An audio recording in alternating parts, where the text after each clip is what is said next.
Je m'appelle Tessa Allen et j'avais 17 ans quand ma mère m'a abandonnée sur une aire d'autoroute pour me donner une leçon. Cette fois, elle n'a pas crié. C'était ça, le pire. Elle a simplement montré un banc du doigt et a dit « Assieds-toi, réfléchis, apprends ». J'ai ri, parce que je pensais que c'était du bluff. Dans ma famille, on ne faisait jamais face aux conséquences. On faisait face au silence. À la culpabilité. Au sourire pour les inconnus et à l'indifférence pour moi. Mais ensuite, elle est remontée dans la voiture. J'ai vu la portière se refermer. J'ai vu les feux de stop s'éteindre.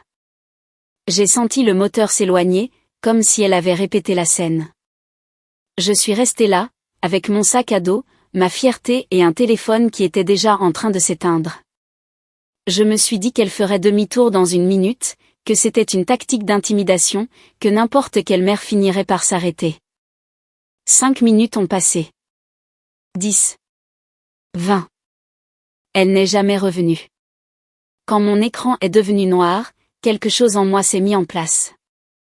Si elle voulait que je panique, je ne lui donnerais pas cette satisfaction. Si elle voulait que je revienne en rampant, reconnaissante, je trouverais mon propre chemin. Alors, j'ai commencé à marcher. 10 kilomètres le long du bas-côté, en comptant mes pas pour ne pas compter ma peur. Les voitures passaient en trombe, si près qu'elles faisaient voler mes cheveux. J'ai gardé les yeux fixés devant moi et la mâchoire serrée, car je savais que si je me mettais à pleurer, je ne pourrais plus m'arrêter. Je n'ai plus eu de nouvelles d'eux après ça. Pas pendant des années. J'ai grandi vite, je me suis construit une vie que personne ne pourrait m'enlever, et je me suis dit que le passé était révolu. Jusqu'à hier, quand une invitation pour une baby shower est arrivée, avec leur nom sur l'adresse de l'expéditeur. Je l'ai déchiré en deux. Et c'est là que la vraie leçon a commencé. La dispute a commencé comme nos disputes commençaient toujours, avec quelque chose d'insignifiant qui n'était en réalité jamais insignifiant. Nous étions en voyage en famille, entassés dans la voiture comme si nous faisions semblant de nous apprécier. Ma mère, Catherine, avait les mains crispées sur le volant et sa voix verrouillée sur moi. « Arrête de te tenir voûtée », a-t-elle dit. « Tu as l'air ingrate. » J'ai regardé par la fenêtre. J'en avais assez d'être corrigée comme si j'étais une erreur qu'on pouvait aplanir d'un coup de fer. J'en avais assez de la façon dont elle faisait l'éloge de mes frères et sœurs pour le simple fait de respirer, alors qu'elle mesurait ma propre respiration comme si elle était incorrecte. J'ai dit, je ne suis pas voûtée. Je suis assise. Elle m'a jeté un regard comme si je l'avais insultée en public. Tu dois toujours riposter. Pourquoi ne peux-tu pas être agréable pour une fois? Ce mot, agréable, était son arme préférée. Il signifiait silencieuse. Il signifiait obéissante. Il signifiait invisible. J'ai senti quelque chose de chaud me monter à la gorge. Peut-être que je riposte parce que c'est toi qui pousses la première, ai-je dit. L'air dans la voiture est devenu plus froid, bien que la climatisation soit en panne. Mon petit frère continuait d'appuyer sur les boutons de sa console de jeu comme s'il pouvait nous noyer sous le son. Ma sœur fredonnait pour elle-même, trop jeune pour comprendre que notre famille n'avait l'air joyeuse que lorsqu'il y avait un public. Catherine s'est garée sur une aire de repos comme pour y stationner la dispute. Tout le monde dehors, a-t-elle ordonné. Dehors, elle n'a pas baissé la voix. Elle ne le faisait jamais quand elle pensait avoir raison. Regarde-toi, a-t-elle dit. Tu ne peux même pas faire semblant d'être heureuse. Tu me fais honte. J'ai encore ri, un rire sec et amer. C'est à toi-même que tu fais honte. Son visage s'est durci. Elle a regardé au-delà de moi, vers les distributeurs automatiques et les familles qui allaient et venaient, comme pour s'assurer qu'il y avait des témoins. Puis elle a fait quelque chose que je n'avais pas prévu. Et si on la laissait ici, a-t-elle lancé. Pas à moi, mais à l'air. Comme si j'étais un problème qu'elle était fatiguée de porter. Peut-être qu'un peu d'espace t'apprendra ce que signifie faire partie de cette famille. J'ai dit, très bien, laisse-moi. Je l'ai dit comme un défi. Comme une façon de la prendre au mot. Catherine n'a pas scié. Elle a ouvert la portière arrière, a attrapé mon sac à dos et me l'a fourré dans les bras. Assieds-toi là, a-t-elle dit en montrant un banc sous un lampadaire. Réfléchis à ce que tu as fait. Quand tu seras prête à te comporter comme un membre de cette famille, nous reviendrons. Je l'ai regardée s'éloigner et j'ai attendu la pause. Le moment où elle se retournerait pour dire qu'elle plaisantait. Elle ne l'a pas fait. Elle s'est assise au volant. Mon frère n'a pas levé les yeux. Ma sœur me fixait avec de grands yeux, comme si elle regardait un film qu'elle n'était pas censée voir. J'ai fait un pas en avant. Maman, arrête. C'est de la folie. Catherine m'a regardé à travers le pare-brise avec cette expression calme et contrôlée qu'elle utilisait avec les professeurs et les voisins. Ce sont les conséquences, a-t-elle articulé sans un son. Puis la voiture a avancé.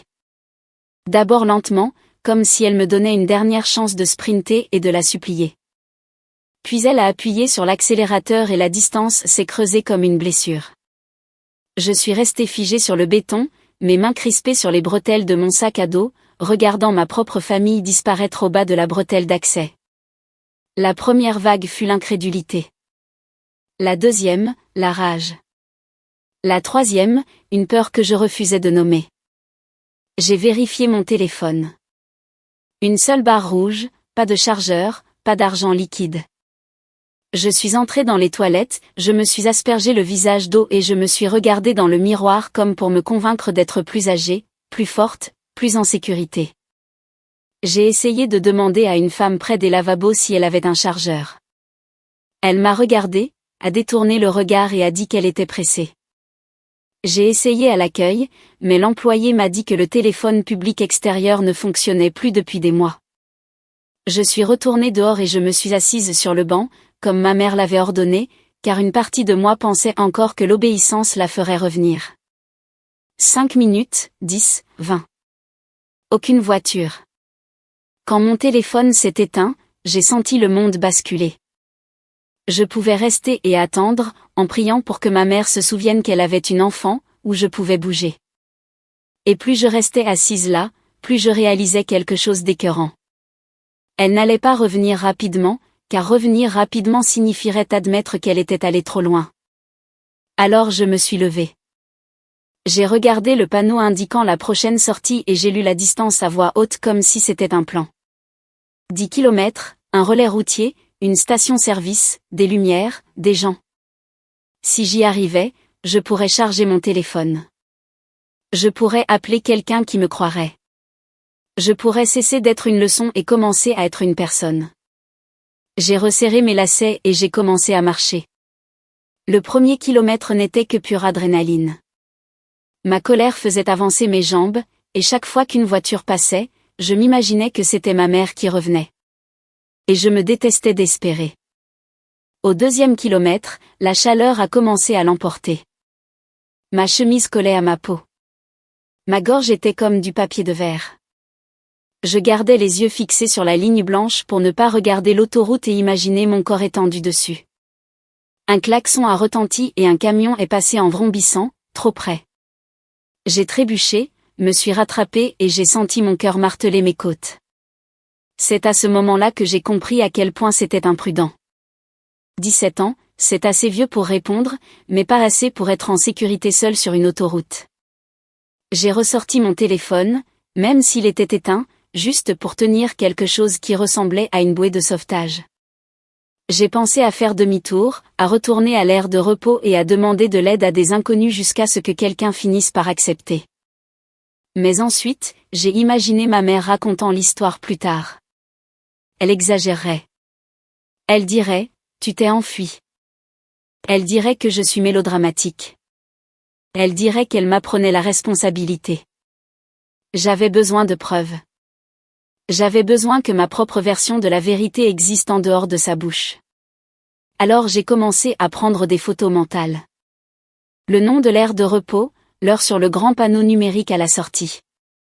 Les mots exacts qu'elle avait prononcés, assieds-toi là. On part sans toi. Au 5e kilomètre, mon estomac s'est noué. J'ai ralenti, je me suis forcée à respirer et j'ai essayé de ne pas paniquer. Je me suis fixé des règles pour rester en vie. Continue de marcher. N'accepte l'aide de personne qui te met mal à l'aise. Si une voiture s'arrête, reste de l'autre côté de la glissière de sécurité. Si un homme sort, ne t'approche pas. J'ai ri une fois, un petit son sec, parce que ma mère aurait appelé ça de la paranoïa. Elle aurait dit que j'étais encore difficile. Elle n'a jamais compris que je ne me sentais pas en sécurité dans son monde. Et maintenant, je ne me sentais pas non plus en sécurité dans le monde réel. Vers le 7e kilométrage, mes pieds ont commencé à me brûler. Mes baskets étaient bon marché et je sentais des ampoules se former. J'ai essayé de penser à autre chose, mais mon cerveau tournait en boucle sur la même question, comment a-t-elle pu me faire ça? Pas seulement m'abandonner, mais m'abandonner avec ce genre de silence qui disait que je le méritais. Quand j'ai atteint le 9e kilomètre, j'ai vu le panneau du relais routier au loin, et le soulagement m'a frappé si fort qu'il m'a presque fait pleurer. Je l'ai ravalé. Pleurer plus tard. Survivre maintenant. Puis, juste avant le 10e kilomètre, un semi-remorque a ralenti derrière moi. Tout mon corps s'est tendu. Le camion est resté à quelques longueurs de voiture derrière moi, ses feux de détresse clignotant, se calant sur mon rythme comme s'il m'étudiait. Je me suis approché de la glissière de sécurité, prête à courir. Le camion s'est arrêté devant moi, en biais, de manière à bloquer le bas-côté aux véhicules venant en sens inverse. La porte du conducteur s'est ouverte. Un homme est descendu lentement, les mains visibles, sans se presser. Et, a-t-il appelé, en gardant une voix normale. Ça va, par ici? Je n'ai pas répondu. J'ai reculé d'un pas, prête à détaler. Il a hoché la tête comme s'il comprenait. Je ne m'approche pas. Je vous ai juste vu marcher et je me suis dit que vous auriez peut-être besoin d'eau. C'est tout. Il a posé une bouteille d'eau scellée par terre et a reculé. C'est seulement à ce moment-là que j'ai remarqué les détails qui le rendaient moins menaçant. Une alliance, le logo d'une entreprise sur sa chemise, une caméra de tableau de bord dans la cabine. Des choses pratiques, pas un inconnu qui n'a rien à perdre. J'ai pris la bouteille sans franchir la distance qui nous séparait. Le plastique était froid contre mes doigts. J'ai dévissé le bouchon et j'ai bu comme si mon corps attendait la permission. Comment vous appelez-vous, jeune fille, a-t-il demandé. Tessa, ai-je dit, et ma voix s'est brisée d'épuisement. Je m'appelle Ron, a-t-il dit. Écoutez, je peux appeler la police pour vous, ou je peux vous emmener au relais routier là-haut et on trouvera quelqu'un d'officiel. Quoi qu'il en soit, vous ne devriez pas être sur ce bas-côté. Le mot « police » m'a retourné l'estomac. Je ne voulais pas de drame. Je ne voulais pas faire les gros titres. Je ne voulais pas que ma mère transforme ça en une autre histoire sur la difficulté de s'occuper de moi. Mais je savais aussi autre chose. Si je ne faisais rien, elle le referait. Peut-être pas à moi, mais à quelqu'un de plus petit, de plus faible, quelqu'un qui ne pourrait pas marcher 10 kilomètres. J'ai montré son camion du doigt. Comment savoir si vous êtes sûr? Ron a de nouveau hoché la tête, comme s'il s'attendait à la question. Malin. Prenez une photo de ma plaque d'immatriculation. Prenez une photo de mon visage. Appelez la personne en qui vous avez confiance dès que votre téléphone sera chargé. Vous vous asseyez côté passager, la porte non verrouillée. Si quoi que ce soit ne vous plaît pas, vous sortez. Il m'a même proposé de tenir son permis de conduire pendant que je décidais. C'est là que la peur en moi a changé. Elle n'a pas disparu, mais elle a fait de la place à autre chose, le contrôle. J'ai pris mon propre téléphone, mort comme une pierre, et je l'ai tenu comme un appareil photo, faisant semblant de l'enregistrer. Ron n'a pas protesté. Il a attendu. D'accord, ai-je finalement dit. Le relais routier. Pas de détour. Pas de détour, a-t-il convenu. Et Tessa. Je suis désolé. Quoi qu'il soit arrivé, vous ne le méritiez pas. En montant dans la cabine, mes jambes tremblaient. Pas à cause des marches, mais à cause du moment. J'avais marché 10 kilomètres parce que ma mère voulait gagner une dispute. Maintenant, j'étais assise à côté d'un inconnu parce que je refusais de perdre ma vie. Ron s'est garé sous des lumières vives, où d'autres camions étaient alignés comme une petite ville. Il n'a pas touché mon sac à dos. Il ne m'a pas posé de questions personnelles. Il m'a emmené directement au comptoir et a dit à la caissière, « J'ai trouvé cette jeune sur l'autoroute. Elle a besoin d'un chargeur et d'un endroit sûr pour s'asseoir. » La caissière m'a regardé, m'a vraiment regardé, comme si elle pouvait voir la peur que j'essayais de cacher. Elle a sorti un câble d'un tiroir et a indiqué une banquette près de la fenêtre. « Asseyez-vous là, ma chérie, et vous ne partez pas tant qu'on n'aura pas réglé ça. » Mes mains tremblaient en branchant mon téléphone. L'écran s'est allumé avec 1% de batterie, comme s'il sortait d'un coma. Les notifications ont afflué d'un seul coup. Aucun appel manqué, aucun SMS affolé, rien. Ce vide m'a frappé plus durement que la marche. Ma mère n'avait même pas essayé de voir si j'allais bien. La leçon n'était pas terminée. Elle venait à peine de commencer. Ron s'est assis en face de moi, mais a gardé ses distances, me laissant de l'espace comme s'il savait que j'en avais besoin.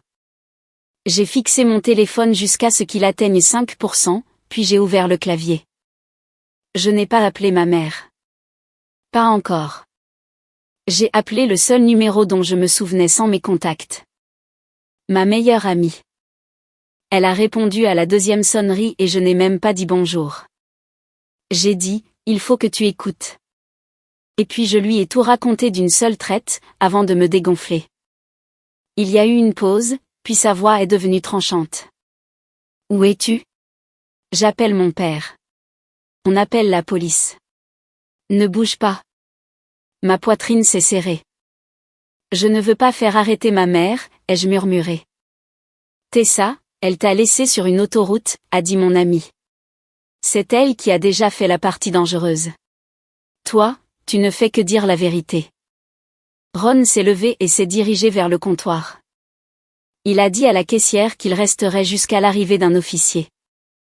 La caissière a hoché la tête comme si ce n'était pas sa première urgence de minuit. 15 minutes plus tard, 2 voitures de patrouille sont arrivées. Une femme officier est entrée la première.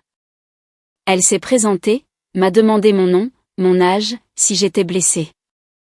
J'ai répondu comme si je récitais des faits sur une inconnue. Puis elle a posé la question qui m'a serré la gorge. Qui vous a laissé ici? Je le lui ai dit. Ma mère, Catherine Allen. Prononcer le nom de ma mère à voix haute devant un flic ressemblait à une trahison. Puis je me suis souvenu du banc, des feux de stop, du silence, et ça a cessé de ressembler à une trahison. Ça a commencé à ressembler à de la responsabilité. L'officier est sorti pour passer des appels. Quand elle est revenue, son expression était différente, plus tendue. « Votre mère est au téléphone », a-t-elle dit. « Elle veut vous parler. » Mon cœur battait la chamade. J'ai quand même pris le téléphone. « Tessa », a dit ma mère, calme comme toujours. « Où es-tu ? » « Dans un relais routier, ai-je dit. À 10 kilomètres de là où tu m'as laissé. » Il y a eu un souffle. Puis son ton est devenu agacé, comme si je la dérangeais. Tu étais censé t'asseoir et attendre. Tu étais censé réfléchir. J'ai serré le téléphone si fort que mes doigts me faisaient mal. J'ai réfléchi.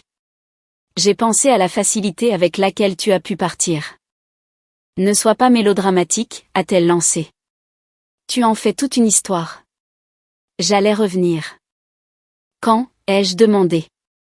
Après le dîner, après que tu te sois calmé. Après que tu aies prouvé que tu avais raison. Silence. L'officier observait mon visage pendant que j'écoutais. Comme si elle pouvait dire quand la manipulation avait lieu. Ma mère a réessayé, plus doucement maintenant, jouant le remords parce qu'il y avait un public. Chérie, rentre à la maison. On pourra parler. Tu m'as assez embarrassée comme ça. Cette dernière phrase était un cadeau, car elle prouvait ce qui comptait pour elle. J'ai rendu le téléphone à l'officier. Je ne me sens pas en sécurité si je rentre avec elle ce soir, ai-je dit, et je le pensais. L'officier a hoché la tête comme si elle attendait cette réponse. D'accord, a-t-elle dit. Nous allons faire ça dans les règles. Elle m'a demandé s'il y avait un autre adulte de confiance, un parent, un professeur, n'importe qui. J'ai pensé aux femmes dans ma vie. La plupart étaient liées à ma mère, loyales à elle par défaut. Mais un nom m'est venu à l'esprit, quelqu'un que ma mère ne contrôlait pas. Madame Harper, ma prof d'art. L'officier a appelé. À ma grande surprise, Madame Harper a répondu et moins d'une heure plus tard, elle était là, les cheveux attachés, le regard féroce, comme si elle était prête à combattre le monde pour moi s'il le fallait. Quand elle m'a serré dans ses bras, je me suis enfin permis de respirer. Mais en sortant, j'ai vu le nom de ma mère écrit sur un formulaire que l'officier tenait, mise en danger d'enfant, enquête, rapport. Et j'ai réalisé quelque chose. La leçon de ma mère portait sur le pouvoir. Elle pensait qu'elle pouvait me prendre le mien. Ce soir-là, le pouvoir changeait de main. Les semaines qui ont suivi ont été laides, d'une manière silencieuse. Il y a eu des appels de numéros que je ne reconnaissais pas. Des messages qui passaient de la douceur à la fureur quand je ne répondais pas assez vite. Des parents que je connaissais à peine laissaient des messages vocaux sur le pardon, comme si le pardon était une facture que je devais payer. Le rapport de police n'a pas disparu comme les problèmes de ma mère le faisaient habituellement. Un travailleur social m'a interrogé à l'école. Un autre a interrogé mes frères et sœurs. Ma mère a dû expliquer officiellement pourquoi elle pensait qu'abandonner un mineur sur une autoroute était une forme d'éducation. Elle a tenté de réécrire l'histoire. Elle a dit que je m'étais enfuie. Elle a dit que j'avais menacé de me faire du mal. Elle a dit qu'elle avait eu peur. Elle a dit qu'elle n'avait fait que le tour du pâté de maison. L'officier avait déjà vérifié les caméras de l'aire de repos. La vérité n'était pas flexible. Pourtant, ma mère ne s'est pas excusée, pas une seule fois. Elle m'a reproché de lui avoir donné une mauvaise image. Elle a reproché à l'officier d'avoir réagi de manière excessive. Elle a reproché à Madame Harper d'avoir pris mon parti. Elle a blâmé tout le monde, sauf la femme au volant. Mon père a fini par appeler, sa voix sonnait fatiguée, comme s'il perdait des batailles dans cette maison depuis des années. Il m'a demandé de rentrer pour que les choses redeviennent normales. Normal, ai-je pensé. C'est-à-dire te voir la regarder me faire du mal et appeler ça la paix? Je lui ai dit que je ne reviendrai pas. Madame Harper m'a aidé à remplir les papiers pour une tutelle temporaire jusqu'à mes 18 ans. Elle m'a aidé à trouver un travail à temps partiel. Elle m'a aidé à postuler pour des bourses. Elle ne m'a pas demandé de pardonner. Elle m'a demandé ce que je voulais. La réponse m'a choqué moi-même. Je voulais que ma mère comprenne que je n'étais pas à elle pour qu'elle me brise. Alors, j'ai pris une décision qui m'a semblé aussi difficile que d'avaler du verre. J'ai coupé les ponts. J'ai changé de numéro.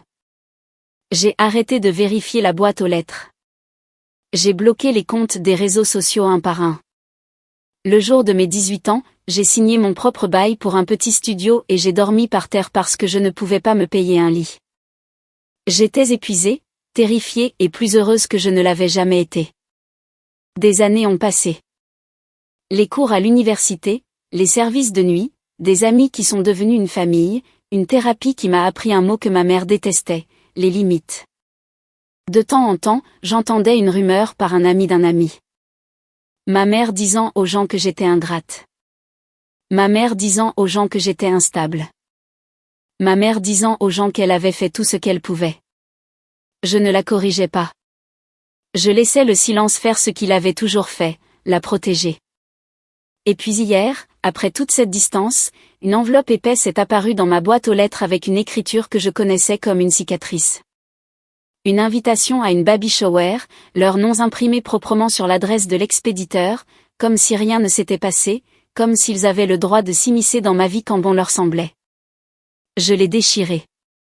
Je l'ai jeté à la poubelle. Mais plus tard cette nuit-là, je n'ai pas pu dormir, parce qu'une invitation déchirée avait ramené l'autoroute sous mes pieds, et j'ai réalisé que j'en avais fini d'être une leçon. J'étais prête à être celle qui l'enseignerait. Hier aurait dû se terminer lorsque j'ai déchiré cette invitation et l'ai jetée à la poubelle. Mais le papier n'est pas resté mort. Il m'a suivi toute la nuit comme le bourdonnement des pneus sur l'autoroute. Le matin, j'ai repêché les morceaux, je les ai lissés sur la table de ma cuisine et je les ai fixés jusqu'à ce que mes yeux me piquent. Baby shower, samedi, 14 h. Une adresse que je n'avais pas vue depuis des années. Leur nom sur l'étiquette de l'expéditeur, imprimé comme s'ils avaient encore le droit de mettre un timbre sur ma vie. Mon premier instinct a été simple, ignorer. Les laisser se demander. Laisser le silence leur faire ce qu'ils me faisaient autrefois. Puis j'ai imaginé une pièce pleine de femmes riant, se passant de minuscules chaussettes, prenant des photos sous des ballons pastels, et ma mère au centre de tout cela, rayonnante avec sa chose préférée au monde, un public. Je pouvais déjà entendre sa voix, douce et polie, racontant une version de notre histoire qui la faisait paraître courageuse et moi brisée. Elle dirait, j'étais une adolescente difficile. Elle dirait, je me suis enfuie. Elle dirait, elle a tout essayé. Et tout le monde hocherait la tête, parce que les gens adorent une mère qui prétend avoir souffert pour son enfant. Je suis restée assise là, les doigts planant sur mon téléphone, et j'ai réalisé ce qu'était vraiment cette invitation. Ce n'était pas une offre de paix. C'était un test. Allais-je rester silencieuse et la laisser me réécrire à nouveau, ou allais-je enfin prendre le contrôle de l'histoire qu'elle m'avait volée? J'ai d'abord appelé Madame Harper. Nous n'avions pas beaucoup parlé ces dernières années, mais elle a décroché comme si le temps ne s'était pas écoulé. Je lui ai parlé de l'invitation, de l'adresse de l'expéditeur, de la façon dont mon estomac s'était retourné à la seconde où j'avais vu cette écriture. Elle a écouté, puis a dit une phrase qui m'a stabilisée, « Tu ne leur dois pas ta présence, mais tu te dois à toi-même ta vérité. » Ensuite, j'ai appelé ma meilleure amie, la même qui avait répondu cette nuit-là au relais routier. Elle a ri quand je lui ai dit que je pensais y aller, non pas parce que c'était drôle, mais parce qu'elle comprenait ce que cela signifiait. Le fait qu'il t'ait envoyé quelque chose signifie qu'il se croit en sécurité maintenant, a-t-elle dit. Ils pensent que le temps a effacé ce qu'ils ont fait. Alors, qu'est-ce que tu vas faire? C'est à ce moment-là que j'ai cessé de penser comme l'adolescente de 17 ans sur le bas-côté et que j'ai commencé à penser comme la femme qui s'était construit une vie à partir de rien. Je n'allais pas me présenter pour crier. Je n'allais pas jeter un gâteau, renverser une table ou faire quoi que ce soit qui permettrait à ma mère de pointer du doigt et de dire, « Vous voyez, c'est pour ça qu'on n'arrivait pas à la gérer. » Ma vengeance allait être propre, claire, impossible à déformer. J'ai retrouvé le vieux numéro de dossier dans un email que Madame Harper m'avait transféré des années auparavant. J'ai demandé à nouveau le rapport. J'ai imprimé les pages importantes, date, lieu, mineur abandonné, déposition recueillie. J'ai sorti de mon stockage en ligne une photo que je n'avais pas ouverte depuis une éternité. Un cliché flou d'une portière de camion avec le logo d'une entreprise, prise au relais routier quand mon téléphone avait enfin repris vie. Je l'avais prise sans réfléchir, juste une preuve que je n'imaginais pas cette nuit-là. Sous la photo, il y avait un horodatage. Puis j'ai fait quelque chose que j'avais évité pendant des années. J'ai cherché leur adresse en ligne. La même maison, la même rue, la même pelouse parfaite qui faisait dire aux voisins, « Votre famille a l'air si gentille. » J'ai fixé la carte jusqu'à ce que la vieille colère commence à monter. Puis je l'ai refoulée. Pas de la colère, de la concentration. J'ai écrit une lettre, non pas pour l'envoyer, mais pour la lire. Une page. Pas de poésie, pas de supplication, juste des faits et des conséquences. Je l'ai répété à voix haute jusqu'à ce que ma voix cesse de trembler. J'ai répété le moment où elle essaierait de me couper la parole. Et j'ai répété ce que je répondrais. Tu n'as plus le droit de me faire taire. J'ai aussi prévu une sortie, car la vengeance est inutile si on la laisse nous piéger à nouveau. J'entrerai. Je dirai ce que j'étais venu dire et je partirai tant que j'aurai encore le pouvoir. Le vendredi soir, j'ai à peine dormi. Je n'arrêtais pas de penser à la question à laquelle je n'avais jamais répondu à 17 ans, si les gens qui vous ont élevé peuvent vous abandonner si facilement, que signifie même la famille? Le samedi matin, je me suis habillée comme si j'allais à un entretien d'embauche, pas à une baby shower. Simple, calme. J'ai mis le rapport imprimé et ma lettre dans un dossier uni. Je n'ai rien porté qui me donnerait l'air mélodramatique, car je savais que ma mère chercherait la moindre excuse. Avant de partir, je me suis tenue devant ma porte, mes clés à la main, et je me suis demandé une dernière fois si je faisais ça pour eux. Non. Je faisais ça pour la fille sur le bas-côté qui avait continué à marcher parce qu'elle refusait de supplier. Quand je suis arrivée devant la maison, des voitures étaient garées des deux côtés de la rue. Je pouvais entendre de la musique par les fenêtres ouvertes. Des rires. Les mêmes rires que je simulais autrefois. Je suis resté dans ma voiture une minute entière, à respirer, sentant mon cœur battre contre la ceinture de sécurité. Puis j'ai pris le dossier, je suis sorti et j'ai marché vers la porte d'entrée comme si j'étais à ma place. Parce que la vérité était à sa place ici. Au moment où j'ai sonné, j'ai failli faire demi-tour. Non pas parce que j'avais peur de ma mère, mais parce que j'ai soudain pris conscience de la facilité avec laquelle je pourrais continuer à vivre sans ça. J'avais survécu sans conclusion. J'avais bâti ma force sans excuse. Mais la porte s'est ouverte et j'ai vu un visage que je n'avais pas vu depuis des années. Ma sœur, Ava, se tenait là, visiblement enceinte, les joues roses d'excitation, une main tenant un ruban. Son sourire a commencé puis s'est figé, comme si son cerveau ne parvenait pas à décider si j'étais réelle. Tessa, a-t-elle murmuré. Entendre mon nom dans sa voix a brisé quelque chose en moi. Je n'étais pas venue pour ma mère. J'étais venue pour ça. Pour la prochaine génération, pour la chance que le schéma familial s'arrête ici. Derrière elle, le salon était bondé de femmes tenant des sacs cadeaux et des assiettes en carton. Quelqu'un a poussé un cri, pensant que j'étais une autre invitée. Puis ma mère est apparue, s'avançant avec un sourire d'hôtesse si bien rodé qu'il aurait pu être cousu sur son visage. Catherine s'est arrêtée en me voyant. Pendant une seconde, son expression a vacillé, juste un éclair de choc. Puis elle s'est remise en place. Tessa, a-t-elle dit doucement, comme si elle jouait l'inquiétude.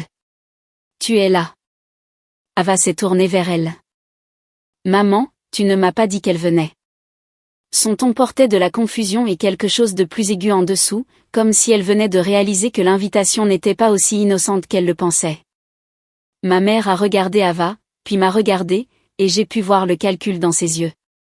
Elle décidait comment contrôler la situation. Elle a tendu la main vers mon bras comme si nous étions proches. J'ai reculé avant que ses doigts ne me touchent.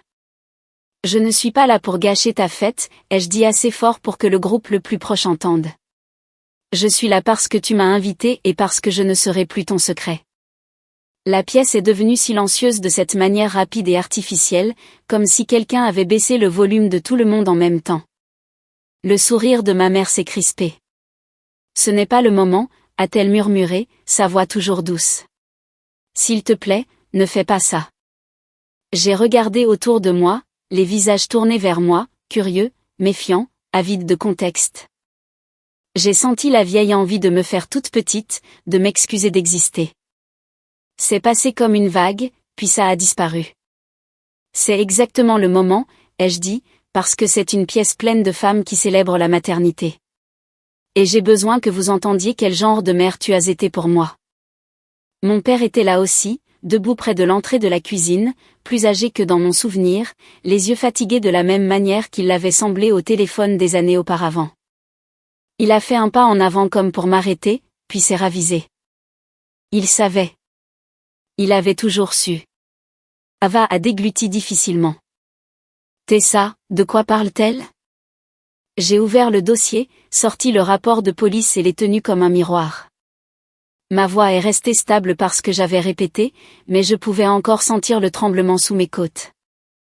Quand j'avais 17 ans, on m'a abandonnée sur une aire d'autoroute. Pas perdue, pas errante, abandonnée. C'était censé me donner une leçon. J'ai marché 10 kilomètres sur le bas-côté avant qu'un camionneur ne m'aide à trouver un endroit sûr. La police a rempli un rapport. Le voici. Une femme près du canapé a eu un hoquet de surprise. Une autre a murmuré, « Oh mon Dieu !» Le visage de ma mère est devenu pâle, puis rouge. Elle a essayé de rire, un petit son dédaigneux. Ce n'est pas ce qui s'est passé. Tu déformes les choses. Je n'ai pas quitté ses yeux des miens. Tu peux le nier, ai-je dit. Mais tu ne peux pas réécrire un document que tu n'as pas contrôlé. Tu ne peux pas réécrire les caméras de l'aire de repos. Tu ne peux pas réécrire l'officier qui t'a appelé cette nuit-là. Ma mère s'est approchée, la voix baissant à ce ton de menace familier. Tessa, arrête. Tu te mets dans l'embarras. La voilà. La même phrase, la même arme. J'ai presque souri, car elle n'avait pas changé du tout, et cela a rendu mes prochains mots plus faciles. Non, ai-je dit. C'est toi que je mets dans l'embarras, et c'est toute la différence. Ava a fixé le papier, puis ma mère. Tu m'as dit qu'elle s'était enfuie, a dit Ava, la voix montant. Tu m'as dit qu'elle était mélodramatique et ingrate. Ma mère s'est tournée brusquement vers elle. Ava, chérie, tu ne comprends pas. Ava a reculé d'un pas, comme si la vérité avait une chaleur. Ne m'appelle pas chérie, a-t-elle lancé. L'as-tu abandonnée? La bouche de ma mère s'est ouverte puis refermée. Mon père a finalement parlé, la voix rauque. Catherine, réponds-lui. La pièce semblait retenir son souffle. Ma mère a regardé autour d'elle, cherchant des alliés, mais elle avait bâti son pouvoir sur le fait d'être crue, et la croyance meurt vite quand les faits apparaissent. Sa voix a tremblé pour la première fois de l'après-midi. J'essayais de lui apprendre le respect. Elle était incontrôlable. Elle se battait toujours contre moi. Je pensais qu'elle resterait là. Je pensais qu'elle attendrait. J'allais revenir. J'ai penché la tête. Quand? Ai-je demandé. Après le dîner. Après que tu aies prouvé que tu avais raison. Après que tu aies profité du silence. Les yeux de ma mère ont brillé de colère. Tu allais bien, a-t-elle dit. Il ne t'est rien arrivé. Je me suis tournée légèrement pour que tout le monde entende la suite. Il est arrivé quelque chose. J'ai appris que ton amour était conditionnel. J'ai appris que tu risquerais ma sécurité pour gagner une dispute. J'ai appris que personne dans cette maison ne me protégerait si cela signifiait te défier. Et j'ai appris que si je voulais vivre, je devais te quitter. Mon père a tressailli comme si les mots l'avaient frappé lui aussi. Ava a couvert sa bouche, les larmes emplissant ses yeux. Je détestais lui faire du mal, mais je savais aussi qu'elle méritait la vérité avant de mettre un enfant au monde dans la même tempête. J'ai sorti la lettre que j'avais écrite, mais je ne l'ai pas lue en entier. Je n'en avais pas besoin. J'avais la pièce. J'avais le moment. J'avais ce que la Tessa de 17 ans n'avait jamais eu, une voix que les gens devaient écouter. Je n'ai pas eu de nouvelles de toi depuis des années, ai-je dit à ma mère. Pas parce que tu ne pouvais pas me trouver, mais parce que prendre contact aurait signifié admettre ce que tu as fait.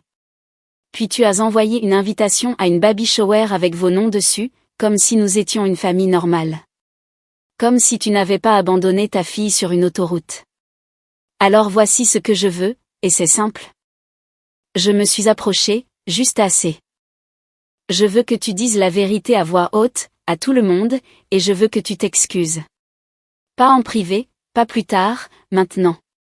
Parce que si tu es sur le point de célébrer le fait de devenir grand-mère, alors tu dois affronter ce que tu as fait en tant que mère.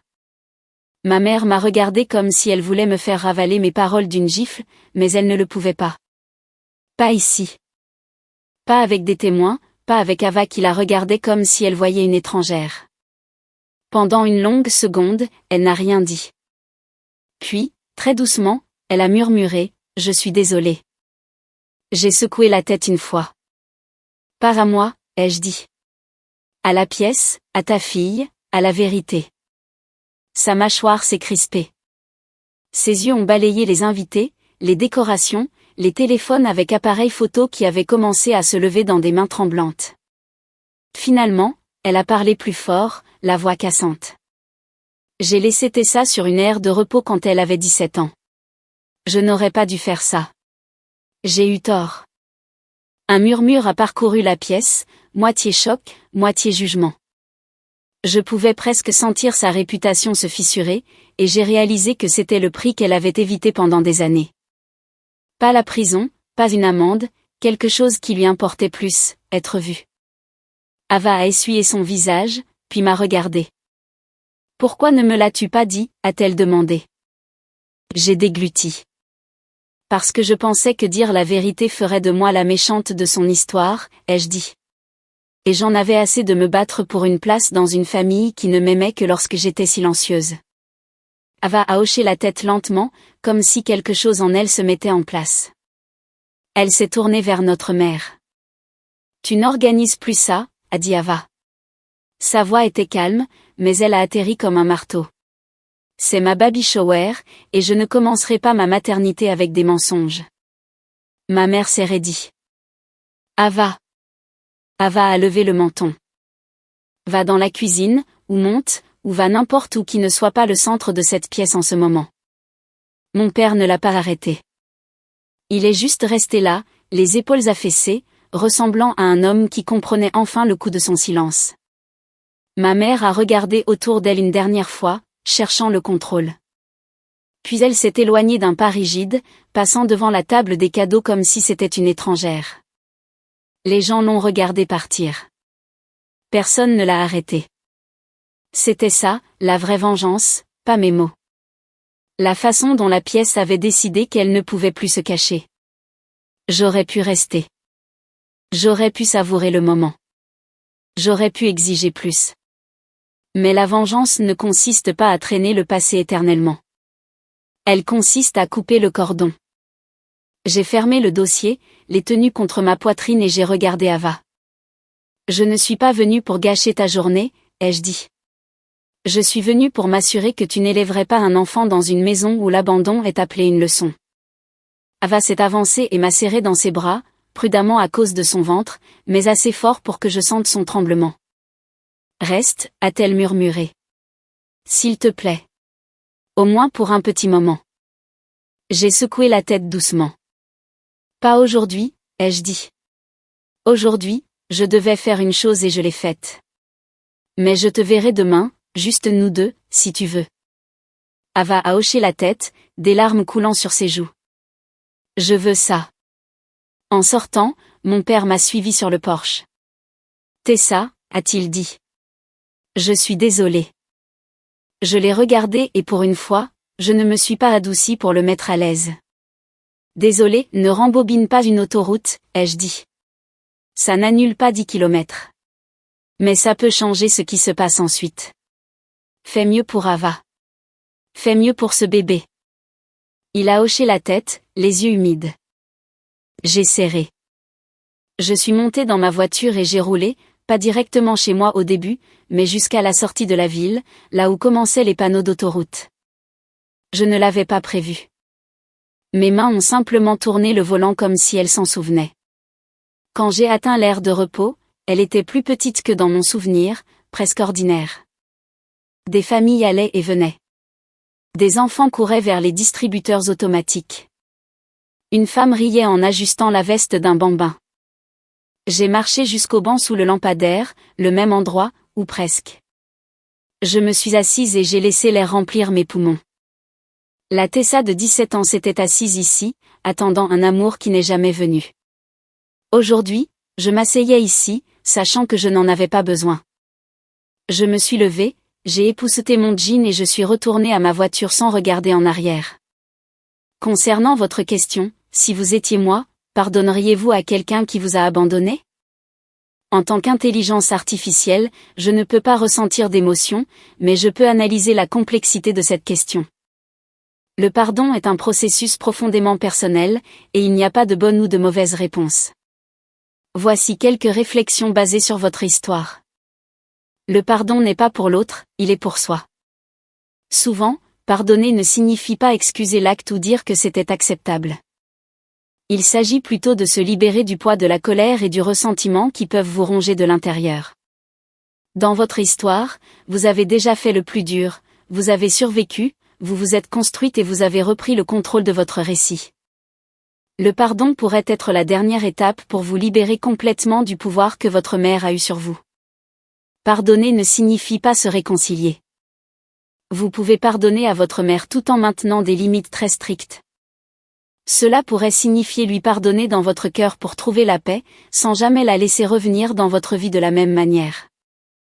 La confiance a été brisée à un niveau fondamental, et il n'est pas obligatoire de la restaurer. Le pardon n'est pas un événement, c'est un processus. Ce n'est pas quelque chose que l'on décide un jour et qui est réglé. Cela peut prendre des années, et il peut y avoir des jours où vous vous sentez en paix et d'autres où la colère revient. C'est normal.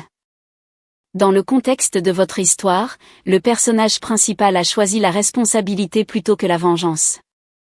Elle n'a pas cherché à détruire sa mère, mais à exposer la vérité pour se protéger et protéger la génération future.